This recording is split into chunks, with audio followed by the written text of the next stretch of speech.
We are here with Braden. He came in second at our OTS tournament. What'd you play today? I played Stun, Fossil Dyna Stun.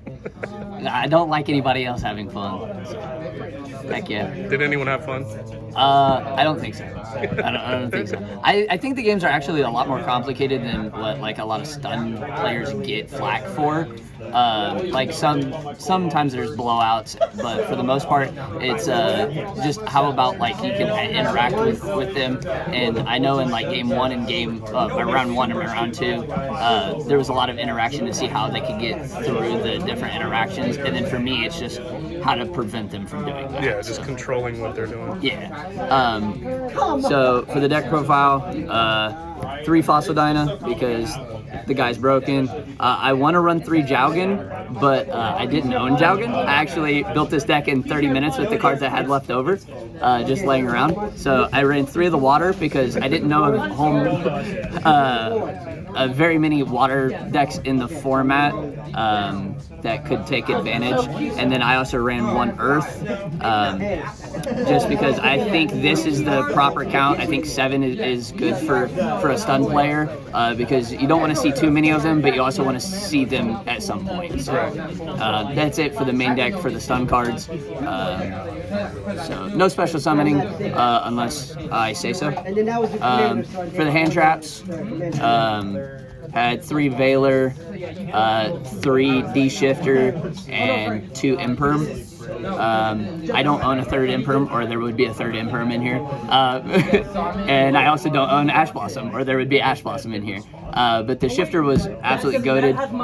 Bought me a lot of turns that I needed in order to, like, if I'm going second, you just drop shifter, and then it's like you're going first because they just pass. But yeah, shout out to Raph for letting me borrow the 2 shifters because I only had 1. So shout out to Alvarado. And then Solemn Brigade had 3 Strike, 3 Judgment. This was the goated card of the day. Harpy's Feather Duster, and then you say no. And then they just concede because they don't have any way to out a lot of your stuff. So, and then this is the main part of the whole deck, the biggest part. 3 Threatening Roar, 3 Drowning Mirror Force, 1 Waboku, and 2 Armory Call. The Armory Call will get you Moon Mirror Shield, so that way your guys don't die. All just attack prevention, because for the most part, a lot of the effect pop cards are all special summon cards, usually from the extra deck. So if they can't actually summon cards, they can't get to those. So I don't need to prevent their effects. I just need to prevent them from getting to those effects in the first place. And then so if they can remove the statues or the Dynas by battle, well, that's no good. So we run a ton of cards to get me to prevent them from dying from battle.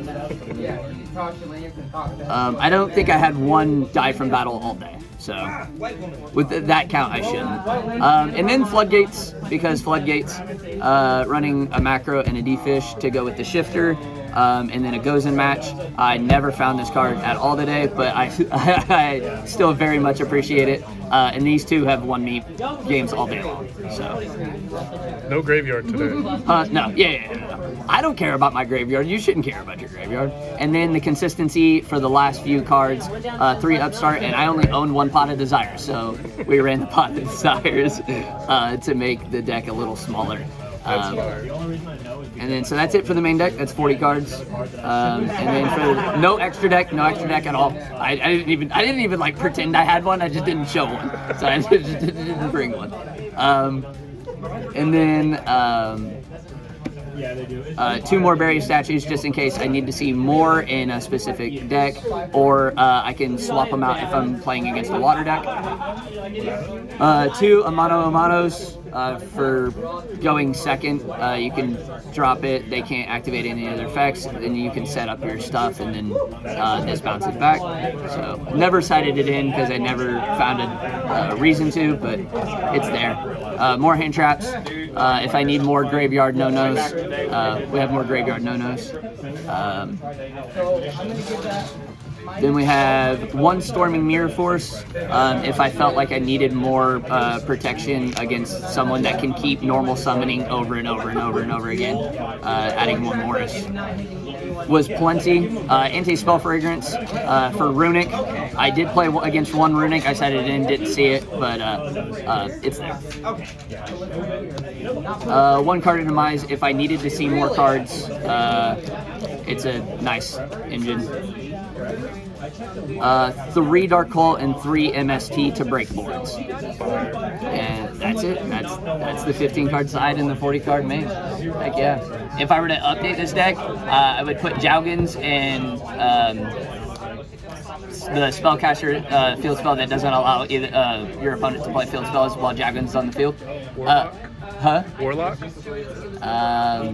Secret Village of the Spellcaster. Oh, yeah. See, Jesus. Yeah. Because I don't play that many spells, so I don't care to play my spell cards. So as soon as I drop that, nobody can play. So yeah, that's the deck. Those are the optimizations I would make to it. Not a whole lot, but I like the deck. So. Any shout-outs? Shout out to Raph for letting me borrow the shifters. Card came in clutch. And then shout out to Derek for my roommate for helping me drive up here. And he didn't play in the Yu-Gi-Oh event, but he helped me play in the Pokemon event. And he's just a good guy. So. Well, we appreciate it. Thank you. Absolutely.